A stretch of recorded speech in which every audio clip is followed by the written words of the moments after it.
Buenos días a todos los presentes. Vamos a iniciar con nuestra sesión correspondiente al Grupo Estable de Investigación en Formación Integral. Es la sesión 9 y pues dando arranque a este evento, a esta actividad de investigación. Pues recordar un poco estos objetivos que tiene el grupo, promover la investigación académica sobre formación integral inspirada en el humanismo cristiano, donde ponemos a la persona al centro, ¿no? Persona que es una criatura de Dios con dignidad, con unidad de cuerpo y de espíritu, llamada al amor y a la trascendencia, que digamos son los ejes sobre los cuales gira la misión institucional de las universidades Anáhuac y de las universidades del Reino Christi. El grupo, pues, busca generar conocimiento que permita educar para la excelencia mediante esta exigencia, también en el ámbito de la investigación, formar la técnica con una visión ética, orientar la ciencia hacia la sabiduría y enaltecer la belleza a través del arte y la cultura. Entonces, estos objetivos son los que tenemos planteados como grupo y de manera muy específica, pues lo que queremos es profundizar, fortalecer el modelo de formación integral. De hecho, nuestro programa como tal del grupo durante todo este año ha sido seguir elementos que conforman el modelo de formación integral. La idea es que conforme vayamos profundizando en estas áreas de conocimiento, desarrollaremos pues estos indicadores de calidad en el cumplimiento de la formación integral, y evaluar este impacto que genera en el desarrollo estudiantil, fomentar la investigación interdisciplinaria interinstitucional también, ese es otro de los objetivos que tiene el grupo, con la finalidad también de ir generando una producción científica, eh, establecer estas redes de colaboración, difusión del conocimiento, donde pues ya hoy este grupo está conformado por diferentes personas de la red de universidades. Eh, en este momento, digo, tenemos el programa agosto-diciembre. eh, Estamos en la segunda sesión correspondiente a este periodo, a este semestre. Eh, Digamos, el doctor Edgar nos ayudó a liderar este evento. Ahorita presentaré a los ponentes. Nuestra próxima sesión será en octubre. Nos acompañará el doctor Bernardo Rangel, donde se hará énfasis en el tema del acompañamiento, ¿no? Entonces, este sería el enfoque. Ya tenemos las otras dos sesiones. Fernando Lugo en el mes de noviembre con una persona y acción. El doctor Luis Felipe Llanos sobre el tema del liderazgo católico. Y así continuamos ya en la programación de enero-junio con estos temas, ¿no? De inteligencia artificial, en el mes de febrero la parte de la experiencia literaria, ¿no? En la parte del arte como vía de formación. En el mes de marzo, inteligencia emocional, salud mental como también fundamento de esta formación integral, la parte de interdisciplinariedad formativa, la articulación con el currículo académico, eso en abril. En mayo, el ámbito también de arte, museos, la parte de identidad, memoria, ¿no? La imaginación cultural, todos estos elementos les digo, van conformando el modelo de formación integral de la universidad. Y aquí extenderles una invitación, digo que haya un responsable ponente, no significa que sea el único que va a presentar, sino que si las personas, si alguno de ustedes está interesado en participar en alguna de estas eh, ponencias, mesas, ¿no? Que se vayan conformando, eh, les pido que se comuniquen con un servidor para yo canalizarles con el responsable de ese evento y que se puedan sumar a la actividad correspondiente ese mes. Eh, para los que no estén todavía incorporados al grupo de WhatsApp, digo, es un mecanismo rápido de comunicación, también de compartirnos pues documentos, información relevante de cara al grupo y entonces también invitarles formalmente a que pertenezcan a este grupo, a que lo vayan siguiendo y en la mejor medida pues también sumarse a la participación como ponentes de diferentes eventos, ¿no? Y bueno, pues ya pasando directamente al objetivo de esta sesión, en esta ocasión nos acompañan el doctor Edgar Adrián Martínez Chávez y el maestro Juan Carlos Alvarado Pérez, eh, ambos de la Universidad Anáhuac Querétaro, donde pues el objetivo como tal de esta sesión es analizar desde una perspectiva antropológica, ética, pedagógica, cómo el liderazgo educativo con sentido formativo puede transformar las instituciones universitarias, impulsando esta formación integral del estudiante en todas sus dimensiones, la dimensión intelectual, ética, espiritual, social, y respondiendo a los retos contemporáneos con una visión humanista, comprometidos con la verdad y la excelencia y el bien común, ¿no? Entonces, digamos, estos son los objetivos que nos hemos planteado para esta sesión. Y bueno, con ustedes pues, maestro es el doctor Edgar Adrián Martínez Chávez, maestro de vida, por eso es maestro. Actualmente director de la Escuela de Educación de la Universidad de Anáhuac Querétaro, una destacada trayectoria en liderazgo, en gestión educativa. Es doctor en liderazgo y dirección de instituciones de educación superior por la Universidad de Anáhuac, México. Cuenta además con un MBA, también un máster en gestión universitaria en la Universidad de Alcalá y un bacalaureato en filosofía por el Ateneo Pontificio Regina Apostolorum en Roma. Ha sido coordinador académico, de posgrado, conferencista en diferentes foros, en especial sobre temas de liderazgo, innovación y calidad educativa. También ha publicado, replantea este fenómeno, ¿no? El tema del liderazgo con esa visión integral y crítica. Y pues es profesor, acompaña a sus estudiantes en este desarrollo, fomentando el pensamiento crítico, la acción ética en este contexto educativo y organizacional. Pues sin más, doctor Edgar, le dejo la palabra y creo que ya puede compartir por ahí. Muy bien, muchas gracias, mi estimado Juan Manuel. Buenos días a todos. Pues vamos a iniciar con este tema. Vamos a tener dos partes de esta presentación. La primera que va a poner la contextualización de de las instituciones educativas eh, desde una perspectiva de la complejidad y como desprendiéndonos desde la perspectiva de la complejidad, ya concretando pues liderazgo educativo, liderazgo docente con el maestro Juan Carlos Alvarado. Entonces, en principio, déjenme pongo el relojito porque ya saben que como profesores nos gusta el rollo y después nos pasamos. Eh, bien,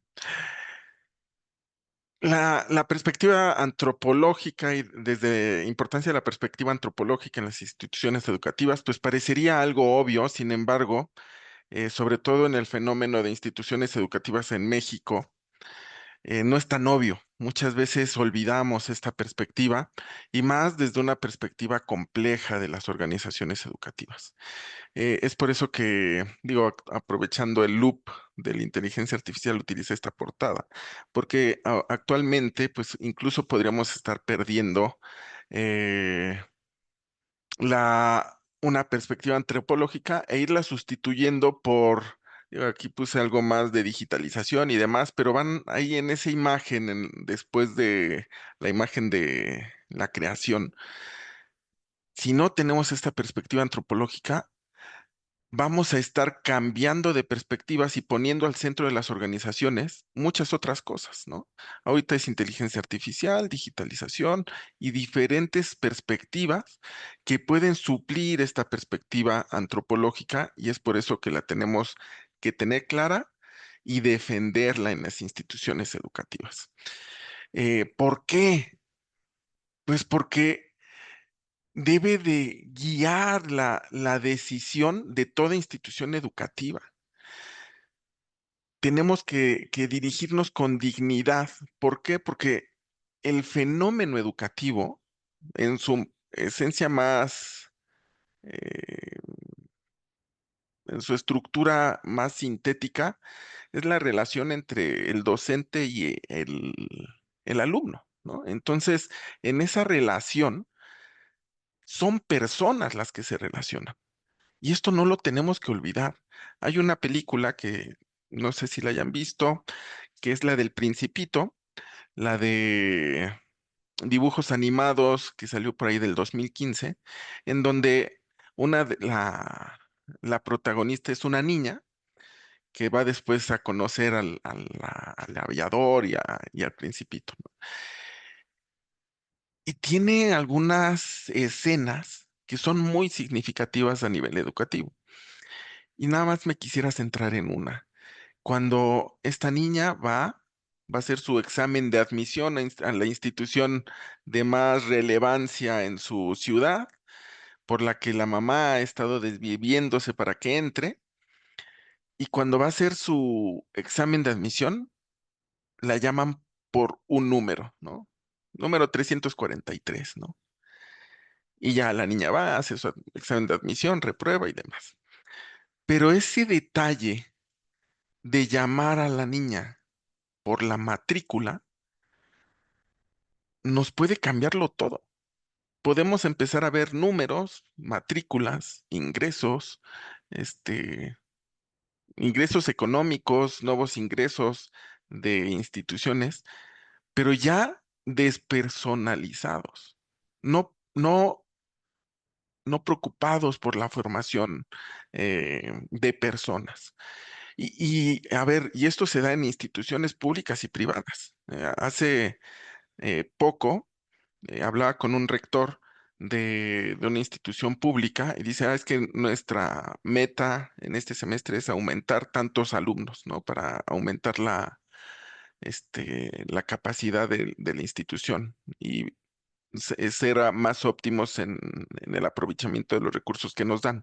Entonces, dialogaba con él en cómo es importante no perdernos en esto y considerar a esos alumnos como un número más que tengo que ponerme en mis estadísticas, sino la importancia de ver personas, ¿ok? Y bueno, y cuando son ingresos, pues también, o sea, y podemos también perder el piso. Con frecuencia las decisiones operativas y prácticas se toman sin esta decisión. O sea, ¿cuántas veces las decisiones en instituciones educativas nos vamos más por lo práctico y al no tener una perspectiva de complejidad, podríamos estar afectando otras dimensiones, otras relaciones de las instituciones que pueden afectar a las personas, ¿no? Incluso la calidad académica. Eh, y bueno, tercer punto de la introducción, pues, a ver, tenemos que entender que las instituciones educativas son instituciones complejas y por lo tanto abiertas. ¿A qué? Pues a muchos factores, elementos, relaciones que tenemos que tener en cuenta. Sin esta perspectiva, a veces nos perdemos en el día a día de la operación, ya sea operación académica, operación financiera, operación pues del día a día del detalle de las instalaciones y demás. Es por eso que tenemos que tener claro que cualquier acción en cuestión, no sé, de instituciones eh, que no sean universitarias, sino que estén media superior, básica y demás, el saludo, el peinado, los uniformes, el trato con los profesores, todas estas cuestiones que podríamos considerar que no son elementos pues tan importantes, realmente sí transmiten, y es lo que vamos a ver un poquito más adelante, van a transmitir algo de de la filosofía institucional. Muy bien, primero nada más quisiera hacer un acercamiento al pensamiento de la complejidad de Edgar Morin. Eh, Esta es una imagen, si me pueden decir con la manita o levantar la mano, ¿quiénes conocen? Bueno, hay un par que sí conocen la historia del elefante y los ciegos. Este, ok, no, bien, sí, muy bien. Vamos a repasarla rápidamente. A ver, se supone que había unos sabios ciegos que querían saber qué era un elefante y los llevan enfrente de un elefante. Y cada uno de estos sabios se va acercando a ese elefante y va describiendo su experiencia. El que le toca la trompa, pues dice que es una serpiente, el que le toca la pata, dice que es como una columna, el que le toca tocar el lomo, pues dice que es como una pared, quien le toca la cola dice que es una cuerda y así sucesivamente con cada parte del elefante. Y esta fábula termina diciendo que los sabios se empeñaban en defender su experiencia y que aunque su experiencia era verdadera en el sentido que les sabía tocar eso, pues todos estaban equivocados en su definición, dándonos a entender que la falta de diálogo y la falta de humildad nos puede llevar a equivocaciones, ¿no? Y esto en términos de complejidad, pues tenemos que entender que los sistemas, que las realidades están conformadas por muchos elementos, por varias relaciones que no necesariamente son directas, pueden ser indirectas, exponenciales, y que tenemos que tener esa perspectiva de la realidad para tomar mejores decisiones, ¿no? Las características de un sistema complejo, pues es sus elementos, las relaciones que hay en estos elementos. Tenemos que entender que tiene un principio y finalidad.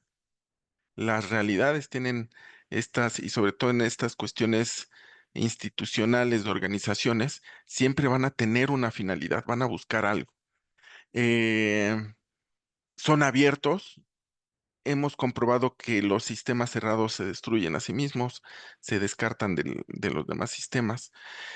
Son irreductibles, es decir, no lo podemos reducir o simplificar y entender absolutamente todo a partir de esa simplificación. ¿No? No se reducen a una de sus partes. Y algo muy importante, el entorno en donde están es la incertidumbre. Una cuestión que Edgar Morin nos invita a reflexionar porque es algo con lo que no nos gusta lidiar, no nos gusta la incertidumbre, sin embargo, es parte de nuestra realidad. Y bueno, algunos principios que, bueno, eso los voy a ver un poquito más adelante ya más aplicados para que no nos comamos todo el tiempo. Pasando a las IES como sistema complejo, pues veríamos que las IES más o menos son una representación así, ¿no? Tenemos personas al centro, tenemos diferentes dimensiones que conforman las IES, tenemos las relaciones que se van generando entre las personas que conforman las IES y en estas personas pues tienen diferentes funciones. Desde el docente, el alumno, el docente investigador, los directivos, empleadores, eh, los políticos o legisladores, proveedores y estas dimensiones organizacionales, ontológica, social, académica, económico, administrativa, política, todas estas que se integran en una misma organización. No son, no se dan por separado, todas tienen que ver. Y por eso es un error, efectivamente, decir que lo más importante en una institución privada son los ingresos, pero también es un error decir que solamente sería una función social, ¿no? O sea, son dimensiones que afectan a la misma institución y tiene que haber un equilibrio entre ellas. Si no hay un equilibrio, normalmente suelen generar entropía y se destruyen las organizaciones, ¿no? Desde dentro. Entonces, por eso cada una de sus dimensiones hay que tomarla equilibradamente y hay que tomarla en cuenta para las decisiones. La antropología eh, educativa como brújula institucional y su impacto en el currículum. Primero, tendríamos que tener conciencia de que la educación está orientada a la dignidad humana y a la integralidad de la persona. Y muchas veces no es así. Esta, a ver, no es culpa nuestra necesariamente.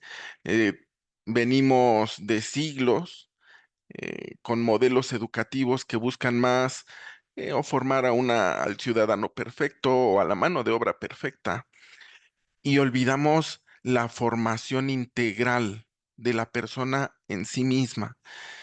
Pero si en estos grupos de investigación en los que estamos tenemos que recobrar estas nociones para proponer nuevos modelos educativos más integrales.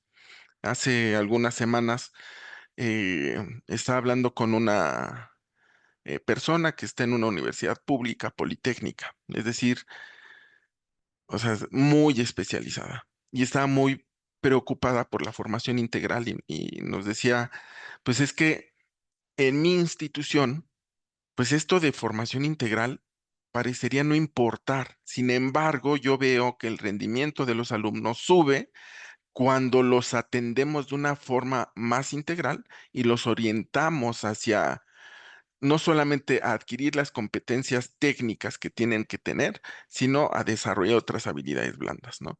Entonces, esta preocupación no es exclusiva de algunos modelos educativos, tendríamos que retomarlos y proponer nuevos modelos educativos que atiendan esta necesidad.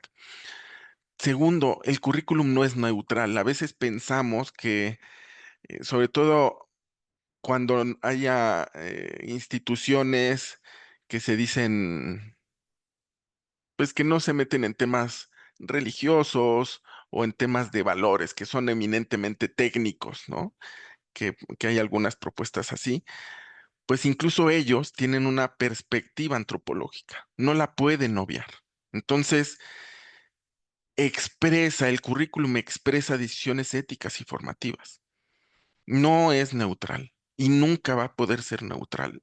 O sea, siempre tiene este principio antropológico de trasfondo, ¿ok? Que puede ser muy materialista, muy humanista, pero siempre existe. El trabajo, por lo tanto, tendría que ser sistémico. Tendríamos que estar con nuestra formación abordando cada una de estas dimensiones de la persona y transmitirlo así. Pero muchas veces fallamos en esa transmisión. No es que no lo queramos, es que no sabemos transmitir adecuadamente nuestros modelos educativos. Un ejemplo muy práctico, ¿cuántas veces en nuestras instituciones decimos que hay eh, materias de relleno? ¿Y cuáles son las materias de relleno? Humanidades, ¿no? Y decimos, ¿por qué dices que es de relleno? ¿Quién te dijo que es de relleno? ¿Quién le informó así al estudiante que es de relleno? No es que no me va a servir para mi formación profesional. Y cuando les explicas que en entrevistas con egresados, lo que les ha hecho destacar más o tener una mejor vida profesional son esas habilidades transversales por esas materias, entre comillas, de relleno, se quedan maravillados. Entonces, muchas veces tenemos al enemigo, sin quererlo, dentro de casa, ¿no? Porque no sabemos transmitir que estamos buscando una formación integral para los alumnos, que no solamente es práctica, sino para su vida personal. También dialogando con una persona de una gran institución, pero que tenía esta parte técnica, nos me comentaba, pues es que así lo nombraban el mismo profesor que me daba historia, decía, ay, perdón, pues sé que esta es una materia de relleno para ustedes, pero la tenemos que dar. Pues no, o sea, no hemos entendido. Entonces, por eso este trabajo sistémico que tiene que ir desde el vértice a la base, ¿no? Las autoridades universitarias tienen que transmitir este conocimiento. Híjole, este, complejidad como marco epistemológico. Las instituciones educativas no pueden entenderse solo como estructuras administrativas o espacios de transmisión de saberes. Muchas veces lo hemos querido ver así. Pero como vimos, si el currículum no es neutro, siempre vamos a transmitir una idea de persona, una idea incluso de cómo tratar a las personas, de cómo formar a esas personas. Em, Algunos principios o aplicación de esta teoría de la complejidad en instituciones educativas, pues primero, la incertidumbre es constitutiva, no un obstáculo. Educar implica aprender a gestionar tensiones, paradojas y cambios constantes. Esto, si lo supiéramos transmitir, y cuántas veces no lo sabemos transmitir incluso en cuestiones prácticas, ¿no? Los que estudiamos administración, el famosísimo ceteris paribus, que dice, no, pues este modelo tiene que resultar así, ceteris paribus, ¿no? Y tú te empiezas a preguntar, bueno, ¿qué es eso de ceteris paribus? Pues es una idealización que nunca va a funcionar y que por lo tanto su teoría pues se queda en eso, en ideas bonitas, porque nunca va a ser lo mismo. Entonces, tenemos que enseñar a las nuevas generaciones a que lo propio de la formación y de la vida, no solamente académica, sino profesional, es la incertidumbre. No sabemos qué va a pasar mañana. Sin embargo, nos estresamos queriendo controlar eso que no podemos controlar. O sea, ahí la invitación de Edgar Morán y de la teoría de la complejidad es, abraza la incertidumbre no como algo extraordinario, sino como lo natural de tu vida. ¿Ok? Segundo principio hologramático. Esta parte me gusta mucho del principio hologramático. Ayuda a comprender que cada decisión educativa refleja la visión global de la institución. Ninguna decisión es eh, aislada. Todo va a pegar a las diferentes dimensiones de tu institución. Sí, no, pues es que, a ver, no sé, estas instituciones saben que hay grupos educativos que llegan sobre todo en Latinoamérica, compran las instituciones, y empiezan a apretar mucho los gastos, ¿no?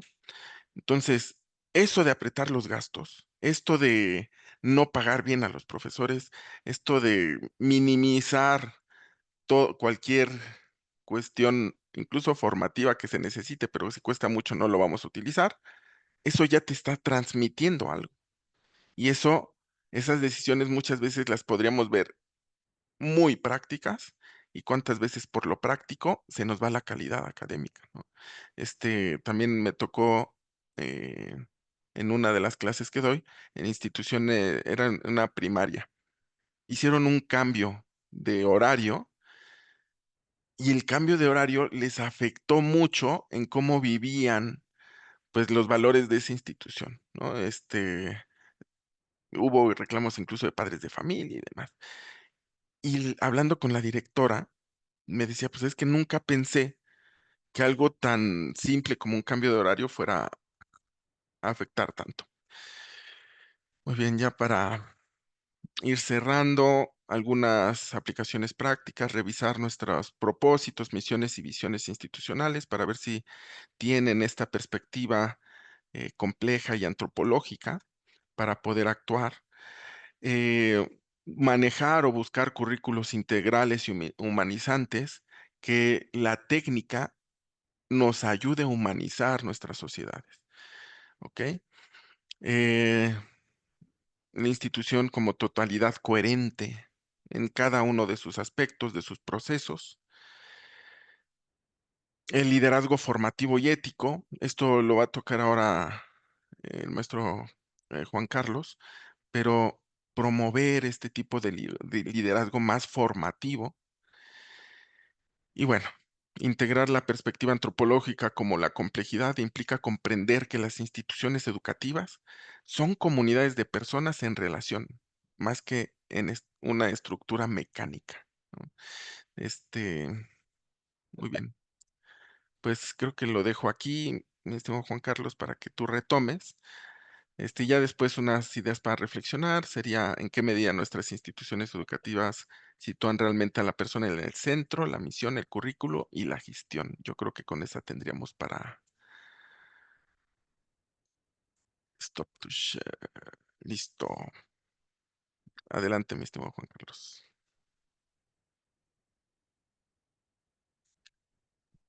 Perfecto, muchas gracias, doctor.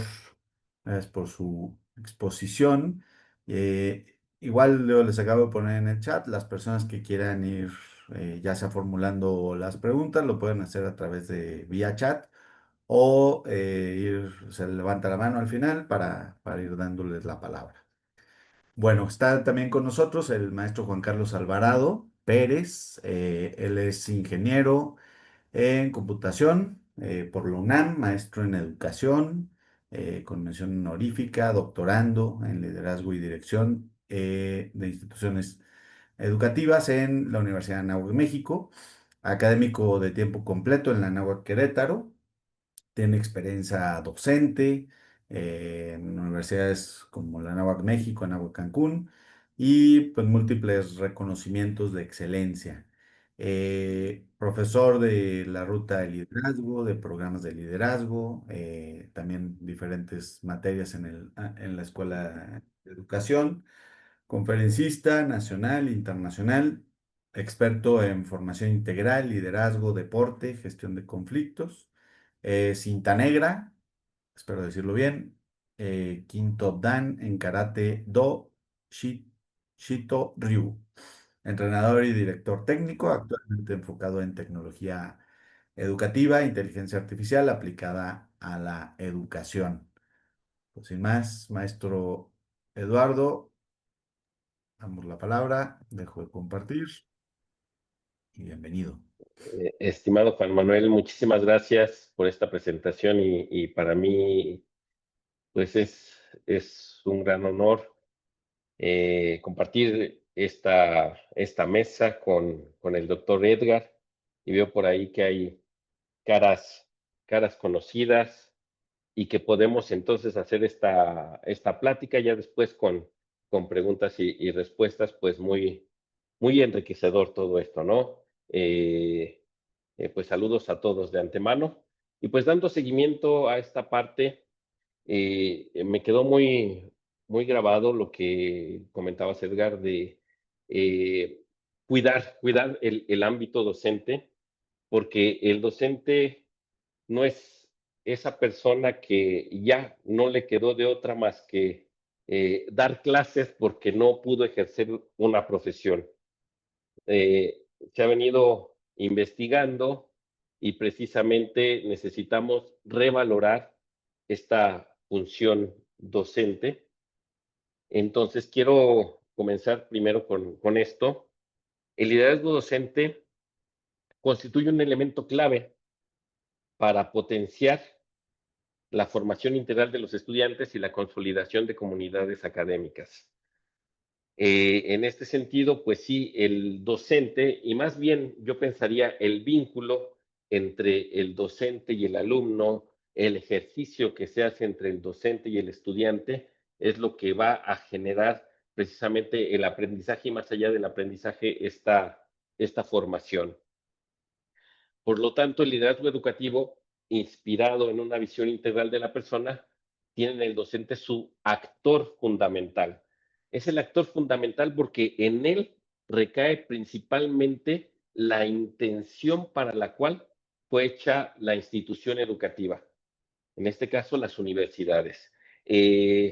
¿Por qué? Porque el docente directamente en el aula o inclusive en actividades fuera del aula, cada una de esas actividades, actitudes, conocimientos que imparte y que provoca en el estudiante, van a afectar directamente en la formación del alumno. Por lo tanto, ahora la actividad del docente se ha visto que debe ser un facilitador, pero vamos allá, más allá de ser un facilitador, yo creo que debe ser un provocador del aprendizaje, un arquitecto del aprendizaje, el generar estas condiciones, el generar estos ambientes para que se pueda desarrollar ambientes presenciales e inclusive ambientes virtuales, para generar esta creación de comunidades de aprendizaje colaborativas.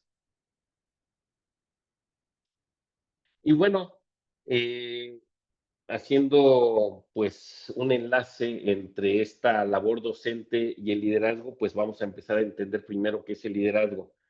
Pasamos a grandes rasgos por muchas teorías, desde la comprensión del liderazgo por Thomas Carlyle, en esta teoría del gran hombre, en donde se decía que ya pues la historia está marcada por estas personas prácticamente tocadas y que no se pueden mover, sino es únicamente por lo que hagan ellas y no por lo que haga la sociedad, por lo que va a tomar el rumbo de la humanidad. Siguiendo esa misma idea, la teoría de rasgos, en donde empiezan a estudiar qué rasgos tienen en común estas personas y para ver entonces empezar a indagar quiénes podrían ser los siguientes líderes. Más adelante vienen las teorías del comportamiento, ya con el desarrollo de las neurociencias, y entonces se descubre que ciertos comportamientos de liderazgo se pueden aprender, se pueden desarrollar. Más adelante, ya también con Hersey y Blanchard, empiezan estas teorías situacionales que también el liderazgo depende del contexto, depende del grupo de personas en donde estés, depende de la situación. Y pues bueno, hay una infinidad de ideas acerca de liderazgo, algunas muy clásicas, otras más contemporáneas, y hubo un momento en donde estas ideas se quedaron en una palabra clave que es influir. Se quedaba el liderazgo en esta parte que es influencia y se empezaron a definir cuestiones de los líderes, los seguidores y también las metas, los objetivos, y por mucho tiempo se quedaba en esa situación.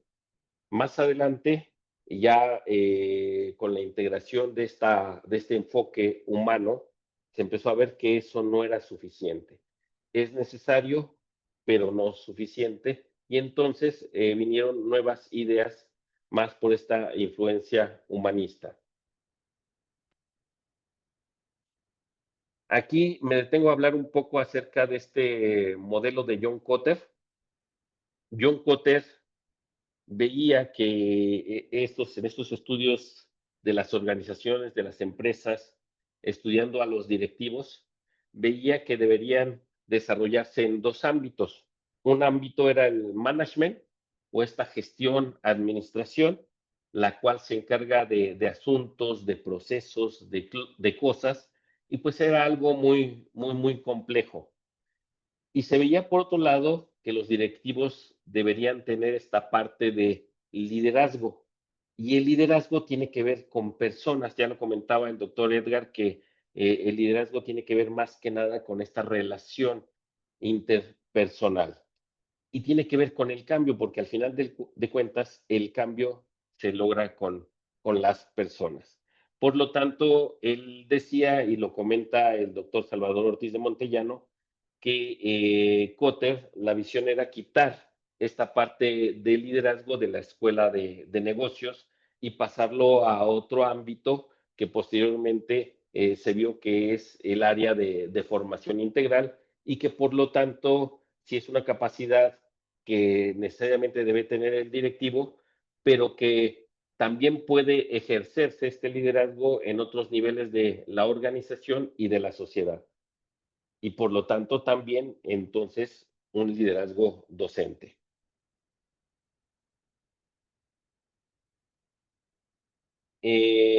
La Red Internacional de Universidades se dio a la tarea de emprender varias investigaciones y entonces surge esta conceptualización del liderazgo por Salvador Ortiz de Montellano y Jorge López, recordando entonces que esta concepción es un constructo dinámico que se mueve constantemente y que hay que verlo en esa dimensión.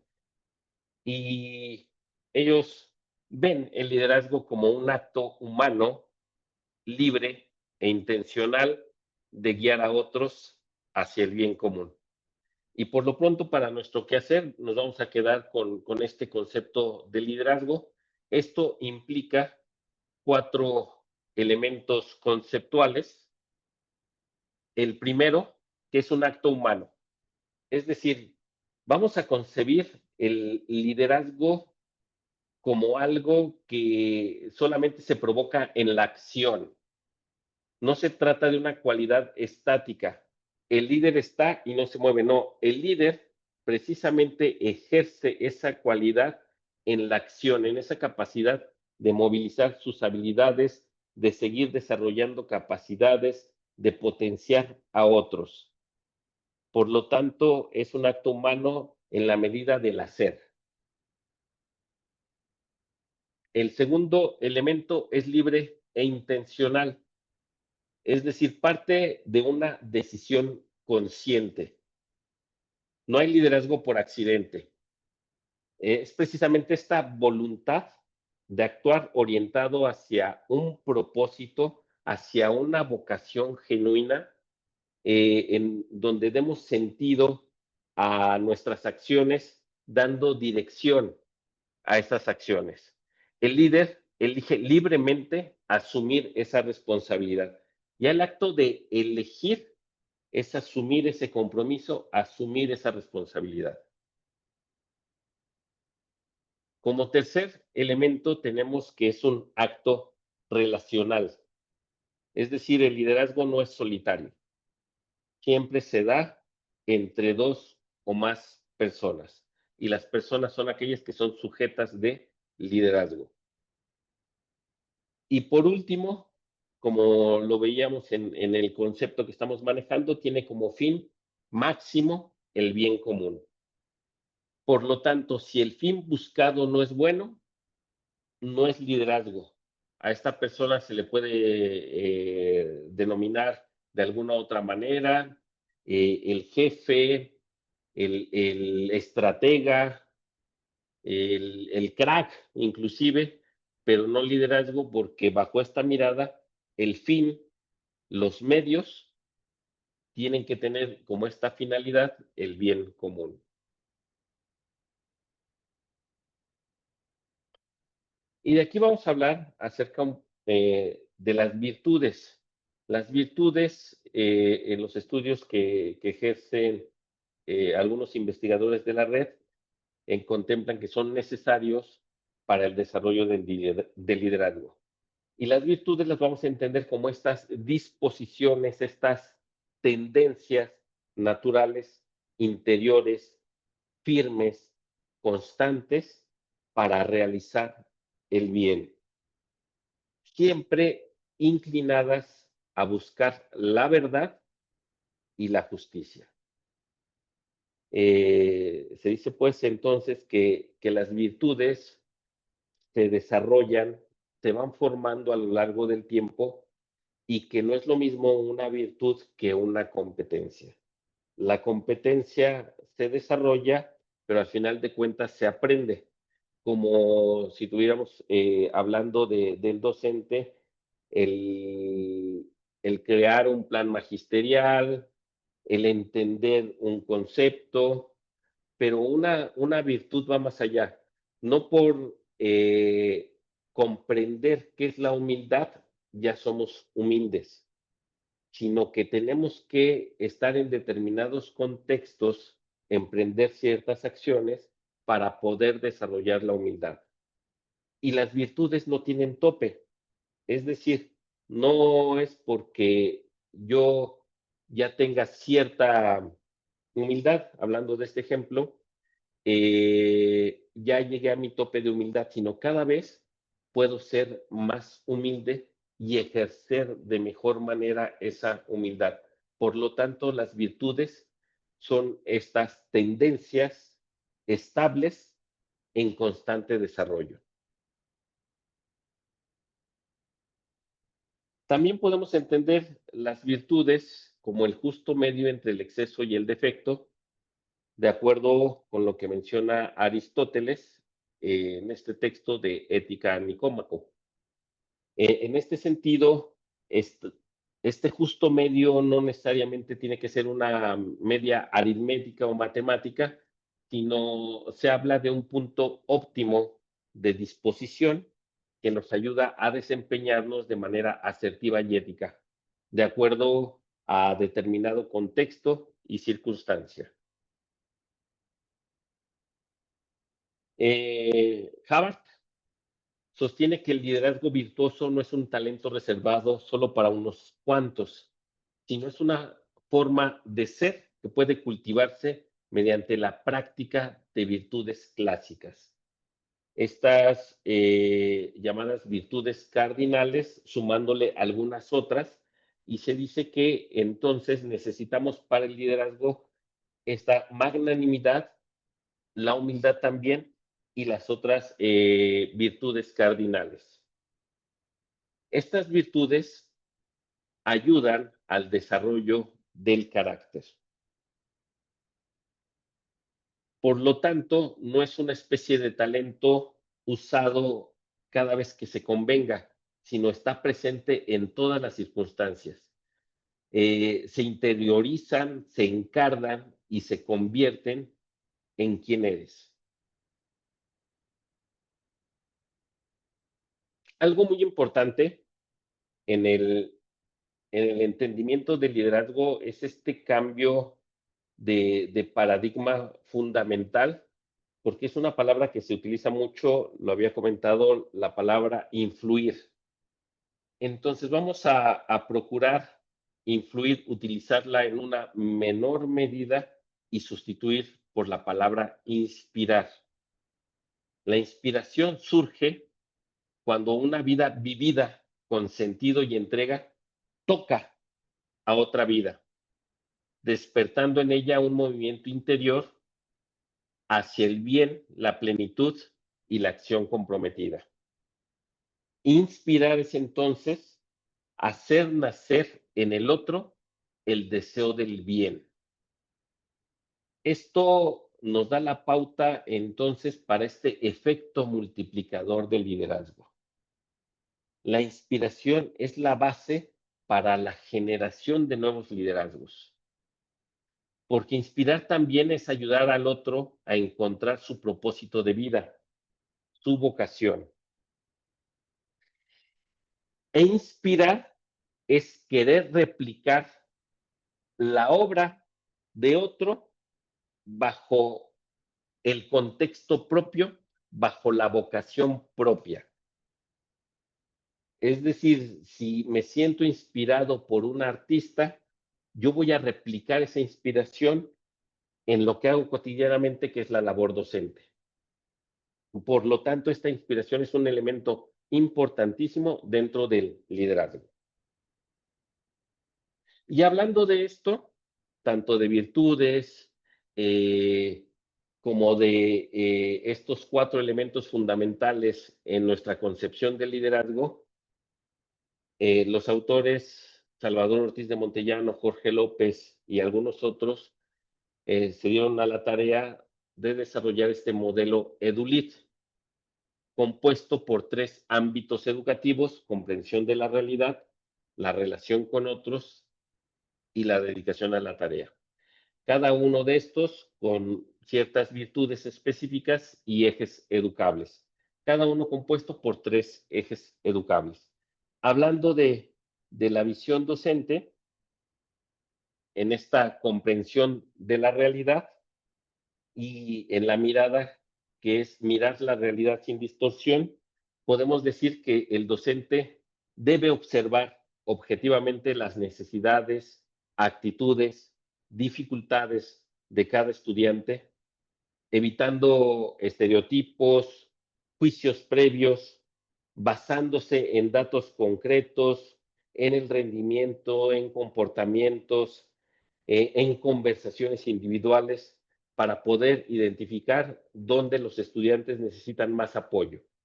Por lo tanto, el docente es capaz o debería ser capaz de detectar estas tendencias o problemas dentro del grupo de estudiantes, falta de motivación, desinterés, analizar posibles causas sin atribuir el problema específicamente, sin responsabilizar totalmente al alumno o a temas externos sin fundamento. Pero el docente no solamente tiene esta injerencia con estudiantes, sino también con otros docentes.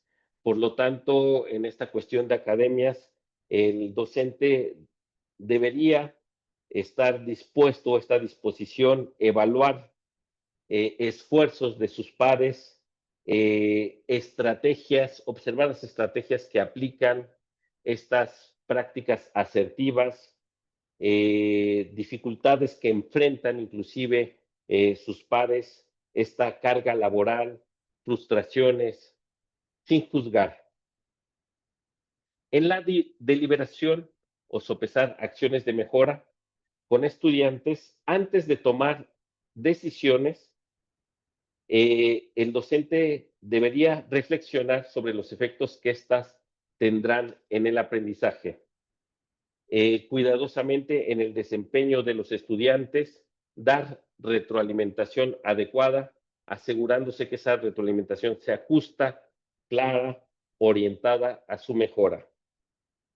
La visión de cambio se refiere a proponer proyectos o metodologías innovadoras que ayuden a los estudiantes a prepararse mejor para desafíos futuros, con el uso de la tecnología, sin el uso de la tecnología, teniendo invitados, teniendo testimonios adicionales, fomentar la capacidad para imaginarse escenarios futuros dentro del aula y también para que los estudiantes se imaginen mejores escenarios futuros en su papel que van a realizar posteriormente en la sociedad.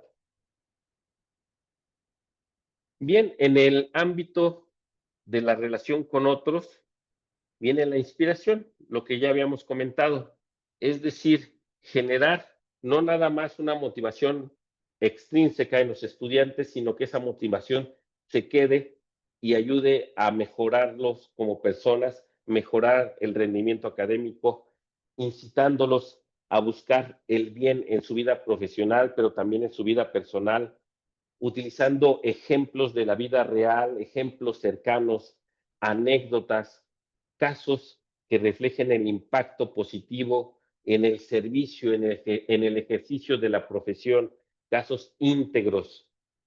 Entonces, se demuestra que el éxito académico no es un fin, sino que es una consecuencia de ese impacto positivo, de esa dedicación al servicio.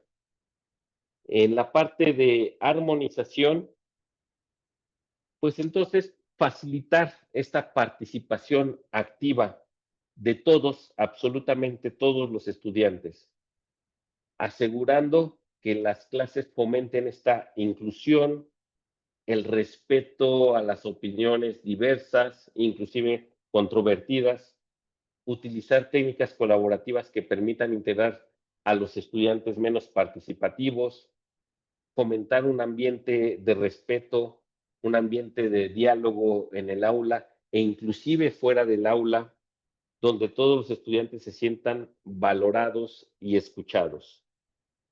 Esta parte de acompañamiento es que los estudiantes nos sientan muy, muy cercanos en ese proceso académico, en el proceso de su tránsito en la universidad, pero también un acompañamiento en el ámbito personal, escuchando sus inquietudes, ofreciendo este apoyo constante, esta orientación constante, esta canalización, inclusive a las instancias correspondientes, preocupándonos, el docente se debe preocupar genuinamente por el bienestar personal, no solamente por su rendimiento, sino proponiendo, proporcionando guías claras, apoyos constantes y sosteniendo a los estudiantes. Es dejarlos transitar su propio camino sin estorbar, pero sintiendo nuestra presencia.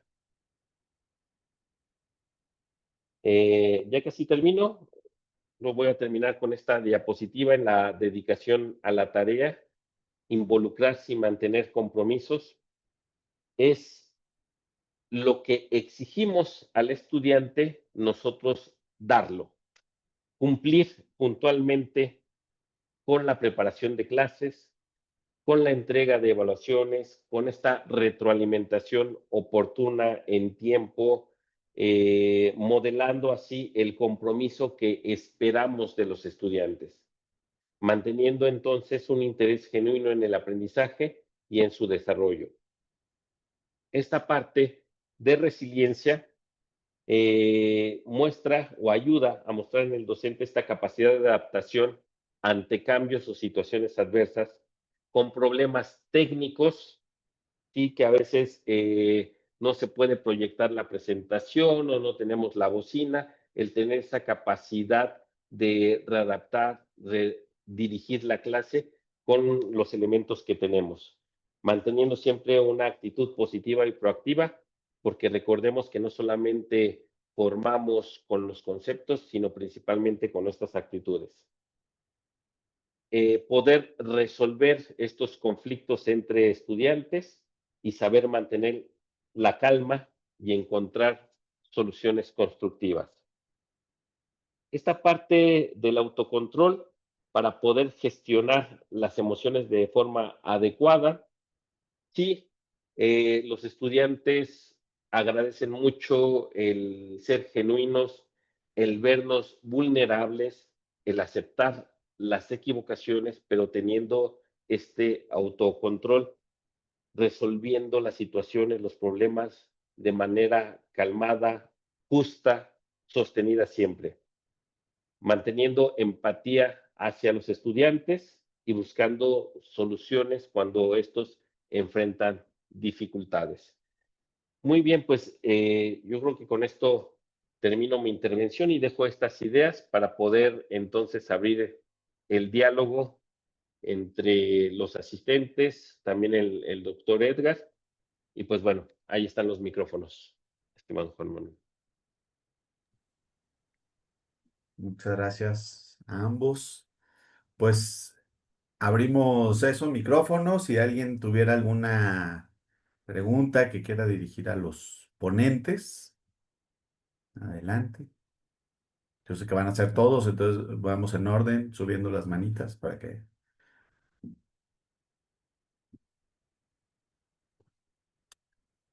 Muy bien.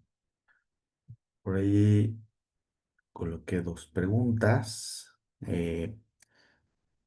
Para empezar, a ver, esperemos que los demás se nos motiven a preguntar. Eh, esta sería tal vez más hacia Edgar. No, más bien hacia Juan Carlos, esta primera. Es, ¿cómo podríamos, desde nuestras instituciones, crear estos espacios dinámicas donde pues, se supere esta percepción de la docencia solitaria, ¿no? Esta tarea solitaria. Lo planteaban en el handout, ¿no? Como una idea de este camino solitario de repente que vive el profesor en este proceso de formación integral. Sí, gran pregunta, estimado Juan Manuel. Y antes de contestarla, aprovechando y para quienes quieran, hago un comercial que ya salió la publicación, no sé si se ve ahí, de el libro a raíz del segundo congreso de liderazgo que se tuvo aquí en la Universidad de Anáhuac Querétaro. Se llama Educación en Liderazgo, Fundamentos y Aplicaciones. Y precisamente aquí en el congreso y está en el libro, hice un estudio piloto acerca de estas buenas prácticas de los docentes y Créeme que es una labor titánica, una labor difícil, principalmente por el esquema en donde la mayoría de los docentes están contratados. Tenemos docentes por honorarios, en donde ellos vienen, dan su materia y se van a sus otras actividades, ¿no? Están una, máximo dos clases a la semana y se retiran. Por lo tanto, con ellos es muy difícil generar esta parte de academia, esta parte de colaboración, porque su tiempo lo tienen muy comprometido. Aquí en la Academia de la Ruta del Liderazgo nos dimos a la tarea de generar pequeñas actividades, actividades que no lleven más de media hora, inclusive las pensamos de 15 minutos, actividades sí de reflexión, pero también actividades de integración, porque en muchas ocasiones ni siquiera docentes saben que otros docentes existen y cómo se llaman, y tenemos que empezar a generar esa cohesión a nivel de equipo docente. Estas pequeñas acciones es como pequeños retos, es decir, eh, a las 12 del día nos vemos en una mesa al centro del campus para podernos saludar. Nos saludamos, vemos cómo estamos y nos vamos cada quien a su clase. Quien vaya terminando clase, pues se da un espacio de esos 5 minutos para saludar. Quien vaya a ingresar a clase, antes de ingresar va y nos saludamos, y esto lo hacemos en diferentes horarios para diferentes profesores. Alguna vez aquí en la Universidad de Anáhuac Querétaro, recientemente está un tobogán e hicimos el reto de que los docentes nos íbamos a aventar en el tobogán. Pues eso empieza a generar diálogo, empieza a generar acercamientos. Y después de esos acercamientos, entonces empezamos a generar nuevas tareas, nuevas ideas. Tanto que ya docentes empiezan a generar pequeños círculos entre ellos, ya de manera genuina, de manera orgánica, para empezar a generar esa academia. Pero debemos de generar ese acercamiento primero, para no ser una labor solitaria.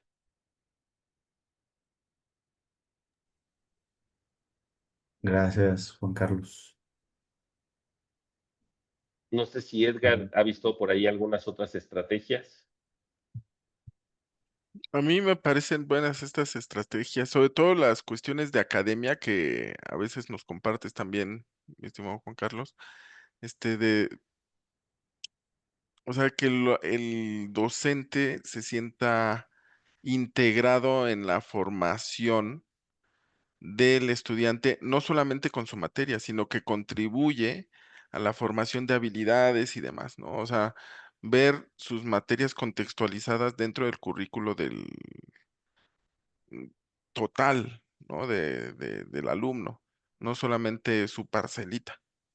En ese sentido, pues todo lo que es trabajo de academia, de que se pongan en contacto, que puedan trabajar cosas incluso junto a los docentes, pues puede ayudar mucho. Exactamente. Eh, inclusive hay algunas actividades en la academia que delegamos a los docentes. Eh, es decir, este grupo de 3 docentes van a tener 20 minutos, media hora para una actividad o hablar de un tema dentro de una academia. Y la organización entonces, la organización y el contenido no viene directamente de la coordinación, sino la coordinación ejerce un acompañamiento para que se dé la coordinación y se dé el contenido de la academia. Perfecto. Muchas gracias, Francisco. David Ortega. Adelante. Buenas Muchas tardes gracias. ya. Un placer saludarles. Hola Juan Carlos, nos conocimos en Cancún. Espero que estés muy bien. Saludos a Edgar, gracias por estar aquí, gracias a todos. Y gracias al doctor Juan Manuel por este espacio. Hay un componente en en la explicación que ustedes abordaron que me pareció de suma importancia y es el componente actitudinal del líder. El líder se realiza en el acto, en acción. Dentro de las materias del bloque de liderazgo, ¿ustedes cómo evalúan este componente actitudinal del líder? ¿Cómo, qué estrategias ustedes recomiendan para evaluar este componente actitudinal, sabiendo que este es un proceso de formación de toda la vida? Si recomiendan en esta tipología de materias que solo se evalúe el componente conceptual y dejar, digamos, para proyectos de otras áreas la evaluación actitudinal. Pero pues me parece complejo porque sería partir un ser humano Mm, solo lo sí. conceptual y después lo actitudinal. Quiero saber cómo estratégicamente ustedes hacen esta evaluación. Gracias. ¿Sí me escucharon? Sí. Sí, sí, yo Se sí. quedaron en Ah, silencio. Sí, sí, sí, sí, sí, sí, nada más que estamos yo pensando. Adelante, Edgar. te puedo dar mi ejemplo, pero es que yo no soy de la ruta de liderazgo, entonces que no se tome como parte de la ruta, sino cuando he dado la materia de liderazgo, cómo le he hecho. Primero hay que distinguir entre la formación sumativa y la formativa, ¿ok? La parte de actitudinal yo consideraría que estaría en la parte formativa, ¿ok? Que no necesariamente tiene que ver con el número que le vamos a asignar al desempeño de un estudiante, que podemos ser, no sé, con los trabajos, los exámenes y demás. Entonces, en esta parte formativa, lo que a mí me ha servido mucho es llevar un diario de liderazgo. Entonces, como lo trabajo es, cada clase se les pone ciertas preguntas que tienen que ver, sí, con el contenido o los referentes teóricos, pero no me tienen que desarrollar la teoría, sino cómo lo viven. Entonces, van desarrollando y hago que, bueno, hacía que lo hicieran en la clase. Entonces, escribíamos 20 minutos de la clase, la dedicábamos a escribir a mano en un cuaderno específico para eso, su diario de liderazgo. ¿Qué resultados obtuve? Pues que al final varios alumnos me hicieron el comentario: Edgar, la verdad, te soy muy honesto, al inicio pensé que era una tontería, que estaba perdiendo mi tiempo, y ahora que reviso lo que he escrito, te lo agradezco, te agradezco, ya entendí el motivo por el cual teníamos que reflexionar sobre cómo actuábamos en estas situaciones, y en alguno de los más, siempre tenemos como extremos, ¿no? Uno de los alumnos eh, que más escéptico estaba, dice, te soy sincero, mis primeras 10 reflexiones, es decir, casi la mitad del semestre, nunca te dije la verdad, ¿no? Porque además yo sí los leía, los subrayaba, les comentaba. Es así como yo lo he trabajado. A mí me funcionó con varias generaciones. Ahora, la carga hacia el docente, pues imagínate leer, porque son grupos de 30, 32, ¿no? A veces. Este, pues leer esos trabajos, pues yo llegaba a mi oficina y era pues echarte toda la lectura, porque eso se dan cuenta cuando no lees. Entonces, y era semana con semana, ¿no? O clase que tras clase. O sea, es algo que sí desgasta mucho, pero creo que les puede ayudar mucho. Esa es la estrategia que yo, este, te puedo compartir. Gracias, Edgar. Gracias, Edgar. Eh, Fíjate que esta parte de la evaluación de las actitudes ha sido una constante y no es reciente, ya algunos años para acá y no solamente en las materias de liderazgo se ha traído al micrófono esta evaluación de las actitudes. Y entonces viene la pregunta, evaluar para qué, decía Edgar, si es para una formación, entonces esta evaluación uno se da cuenta por observación y por la experiencia si es una actitud adecuada o no es una actitud adecuada. Si queremos dejar evidencia, una evaluación con evidencia de esta parte actitudinal, ahí se vuelve más complejo porque necesitamos instrumentos y esos instrumentos además lleva tiempo la aplicación o el poderlo llevar. Pero sí en este ejercicio cotidiano, si es de formación y el objetivo es para la formación y poder transformar estas actitudes en unas actitudes más adecuadas, yo creo que con pequeñas acciones, por ejemplo, eh, terminar la clase 5, 7 minutos antes y en ese momento te quedas con la persona que necesitas hacerle evidente que su actitud puede estar mejorando.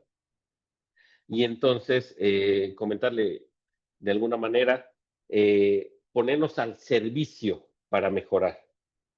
Oye, he notado que en las últimas 3 clases has llegado tarde, te ha costado trabajo, ¿cómo podemos apoyar? ¿Cómo podemos hacer equipo para que entonces puedas llegar a tiempo? Y entonces ya ahí, con eso se genera una disposición diferente en la otra persona. Creo que la parte del lenguaje es en donde podemos nosotros incidir. Eh, También, por otro lado, si en las entregas, en las tareas, claro que si ponemos cero, si no entregó, generamos adversión, generamos choque. Tal vez ahí en las primeras entregas, un acercamiento, oye, veo que no entregaste o que tu tarea no fue de cierto nivel, ¿por qué no entregaste a tiempo? Pues te doy oportunidad para que entregues. En la segunda, tercera ocasión, pues ahora sí hay una pequeña penalización y llega el momento en el semestre en donde esas entregas ya no se pueden subir y es cero, pero ya fuiste formando a lo largo de las primeras etapas del semestre. Yo creo que sí, sí, es una responsabilidad no solamente del liderazgo, sino de todas las materias, poner atención en las actitudes. Lo dejo ahí. Gracias. Muchas gracias. Tenemos todavía algunos minutos. Andrea y luego Carolina. Gracias. Hola, buenas tardes a todos. Les saludo desde Cancún. Tenía ahí el gusto de conocer a Sensei Alvarado. Qué gusto verte. Y bueno, ahora Juan Manuel que me tocará como docente de la maestría. Quería yo una reflexión y pues pregunta, en fin, a ver. Estaba yo pensando cuántas veces explicamos este contenido que nos acaban ustedes de dar así tan claro, tan ordenado y tan lógico a los docentes. Entonces, bueno, mi primera reflexión es en ese sentido, es decir, exponemos de manera suficiente a los docentes a este sentido de docencia y a través del liderazgo, o simplemente esperamos que hagan la labor, ¿no? Y pues él deberá saber cómo hacerla, inspirado en el liderazgo de acción positiva que ve por todos lados, pero que posiblemente pues todavía no asimile en cuanto a virtudes, competencias, ¿no? Tan claro como nos los ha explicado Juan Carlos. Y posiblemente lo hagamos mucho con los profesores de la ruta de liderazgo, pero ¿qué pasa con otras escuelas? Por ahí, acá en Cancún traemos pues la discusión, el debate sobre estos profesores que dan clases muy técnicas y de pronto cómo permear el liderazgo en sus clases tan técnicas, ¿no? Es decir, voy a enseñarte a usar Excel, contabilidad y bueno, dónde entra el liderazgo y cómo aterrizarlo. Y por otro lado, la segunda parte de mi reflexión, pensamiento, yo estaba en licenciatura hasta hace algunos meses y ahora me han pasado al área de posgrados. Y pues desde la Escuela de Liderazgo justo también nos preguntamos qué pasa con los docentes de posgrado. Es decir, al final también tenemos la misión de formar líderes de acción positiva en posgrado. Y creo que si no vemos a los docentes de licenciatura, a los de posgrado, mucho menos, ¿no? Ahorita que comentaba Juan Carlos el tiempo. Vienen, dan la clase, se retiran y ya está, y nunca tenemos una academia de posgrados. Entonces, bueno, ahí como estos dos puntos de reflexión y de ideas que el contenido que nos acaban de explicar me acaba de inspirar. Digo, yo comento algo de lo que comentó Andrea, y te lo comento desde la escuela de educación. O sea, yo creo que es muy importante la labor de quien coordina a esos profesores, la labor formativa, porque realmente, digo, y aquí Sensei también da clases aquí en la escuela, esta comunidad que puedes formar a través, en este caso de la coordinadora que es Alicia, este, yo creo que ese acompañamiento, ese seguimiento es como formamos, ¿no? Y eso lo pasamos al posgrado. O sea, no porque no tengamos academias, no estamos formando a a nuestros profesores. O sea, ahí la labor que tenemos, y te lo puedo decir así en primera mano, porque a mí me toca el doctorado, la labor de conversar, de dialogar, de alinear estos principios formativos, es muy desgastante, pero es muy importante para los docentes y sí es posible. O sea, yo creo que tenemos profesores muy identificados gracias a la labor de muchos coordinadores que les dan seguimiento y demás. O sea, creo que es un medio para la alineación y como tú comentas, esta formación que se necesita. Muchas gracias. Sí, Carolina, adelante. Hola, hola a todos. Yo soy desde Humanidades y creo que en academia hemos visto tanto en licenciatura como en posgrado que si la filosofía no se hace vida, pues no tiene tanto sentido, sí para una erudición, pero no queremos hacer alumnos filósofos, sino hacerlos conscientes de la necesidad de un autoconocimiento em, para que tengan un plan de trabajo personal. Entonces, en licenciatura lo que hacemos es en antropología fundamental. Tenemos ya varios semestres con este trabajo de el autoconocimiento de carácter y temperamento y ahorita empezamos ya con el tema muy fuerte de formación de virtudes digo, del conocimiento de virtudes y formación del carácter, pero sobre todo para un autoconocimiento y autodominio. Estamos tratando en academia con los profesores de que veamos con los estudiantes lo importante que es conocernos, autoconstruirnos y tratar de ser lo mejor que podamos ser cada uno. Entonces creo que nosotros también podemos sumar, ¿no?, al tema del liderazgo en esta conciencia que la filosofía no nos interesa tanto como si no tiene una aplicación o una aplicabilidad de un significado. Cada generación hay un cambio de actitud muy claro y ahorita hay una preocupación de los estudiantes y sí les está interesando. Hemos tenido como buenos comentarios de los profesores. Y en la maestría en humanidades lo que estamos haciendo ahora es trabajando para, dentro de las materias de filosofía, que haya también un hilo conductor de historia de la antropología filosófica, donde también se interpele a los alumnos la importancia que tiene en cada uno esta responsabilidad moral de ser lo mejor de nosotros mismos. Y nos está funcionando, como que hay una necesidad en estos momentos, por los medios de comunicación, por la soledad, por lo que quieras, de una conciencia más profunda de qué actitud estamos tomando ante la vida.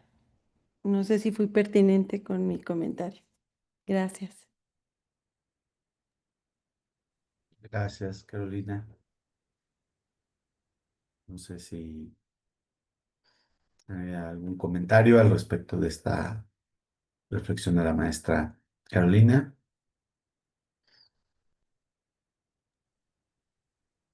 sí, Carlos.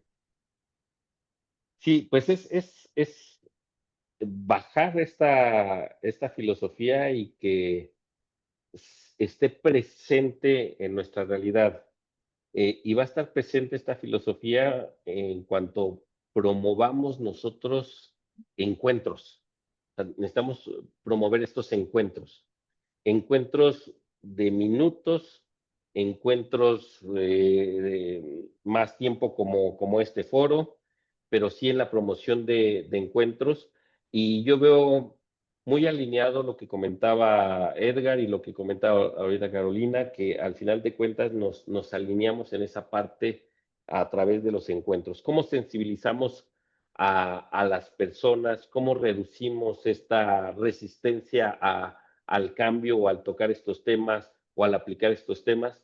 Pues a raíz de los encuentros, ¿no? Una plática, el a veces coincidir en el desayuno o un café, o encuentro simplemente en las escaleras, en el elevador o antes de ingresar al aula. Yo creo que a partir de estos encuentros podemos empezar a generar esos cambios tan necesarios que comentas, Andrea, también. Entonces, a raíz de estos pequeños encuentros. Y nada más puntualizando. Bien. Pues muchas gracias a Edgar, a Juan Carlos por su ponencia, a todos también por su presencia, participación en esta sesión. Eh, Invitarles también a que, como ven en el programa, tenemos estas próximas sesiones. Eh, Algunas ya están organizadas, entiéndase, ya se conformaron los equipos de trabajo. Habrá otras donde todavía hay oportunidad de participar. Entonces, les invito a que, persona que le interese alguno de los temas que están planteados ya sea en este periodo, en este semestre, agosto-diciembre, o bien en el segundo semestre, que sería el de enero a junio de 2026, pues también para ponerlos en contacto, en comunicación con las personas que lo van a organizar. Y bueno, pues nada más reforzar que nuestra próxima sesión ya tenemos la fecha, déjenme, no lo puse ahí en la presentación, pero nuestra próxima sesión será el jueves 16 de octubre a las 11:30 de la mañana. El doctor Bernardo Rangel pues nos presentará este tema, coordinará esta sesión y será sobre el tema del acompañamiento. Entonces, como parte del proceso de formación integral. Pues yo no sé si hay algún otro comentario. eh, y si no, pues muchísimas gracias a todos por su participación. Buena tarde y pues estamos en contacto. Muchas gracias. Nos vemos. Hasta Gracias. luego. Hasta Bye. Bye, luego. bye. Gracias. Bye bye. Gracias.